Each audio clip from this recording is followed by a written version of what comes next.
Hey guys, আমি আজকে আপনাদের কাছে একটি সংক্ষেপে মাটন কষা রেসিপি শেয়ার করব। প্রথমে আদা রসুনের পেস্ট, মরিচ, জিরা, হলুদের গুঁড়ো দিয়ে, তারপর লবণ দিয়ে, তারপর সরিষার তেল দিয়ে ভালো মতো মিশিয়ে নিব। ভালোভাবে মিশিয়ে শেষমেশ আমরা টক দই দিয়ে নেব। তারপর 1 ঘন্টা রাখতে হবে ম্যারিনেশনগুলো। তারপর চুলোতে এলাচি, দারচিনি দিয়ে আলু দিয়ে ভালোভাবে নাড়তে হবে। ম্যারিনেট করা মাংসগুলো চুলোতে ঢেলে দিব। তার ভালোভাবে মাংসগুলো কষাতে হবে। এরপর 10 মিনিট উতরাতে হবে। তারপর জল দিয়ে আবার 5 মিনিট উতরাতে হবে। এই তো হয়ে গেল। এবার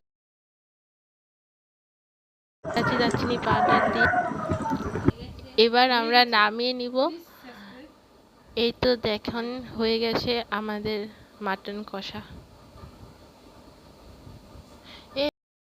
দেখুন কত সুন্দর হয়েছে আমাদের মাটন কষা। Please subscribe my channel.